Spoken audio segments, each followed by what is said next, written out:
Students, তোমরা যারা 2024 সালে মাধ্যমিক পরীক্ষা দেবে তাদের জন্য 2024 সালের মাধ্যমিকের রুটিন আজকে আমি তোমাদের সঙ্গে শেয়ার করে নেব। তো এখানে দেখো, আমি মাধ্যমিকের রুটিন নিয়ে চলে এসেছি।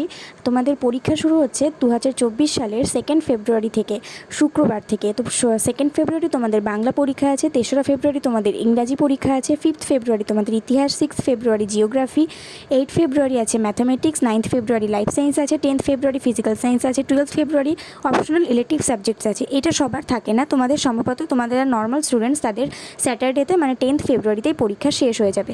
তো তোমরা এই মাধ্যমিক রুটিনটা খুব ভালো করে খাতায় নোট করে নাও, যাতে তোমাদের পরীক্ষার রুটিন জানতে বা দেখতে কোনো অসুবিধা না হয়। সবাই ভালো করে মাধ্যমিকের জন্য প্রস্তুতি নিয়ে নাও, আর অবশ্যই মাই টিউটোরিয়াল স্কিমকে সাবস্ক্রাইব করে পাশে থাকা বেল আইকন প্রেস করে দিও। আর কিছুদিন আমি শারীরিক অসুস্থতার জন্য কিছু ভিডিও ছাড়তে পারছি না, তার জন্য তোমাদের কাছে আন্তরিকভাবে ক্ষমা চেয়ে নিয়েছি, কিন্তু খুব তাড়াতাড়ি আবার আমি চ্যানেলে ভিডিও দেওয়া শুরু করব। সবাই ভালো থেকো, সুস্থ থেকো, মন দিয়ে পড়াশোনা করতে থাকো।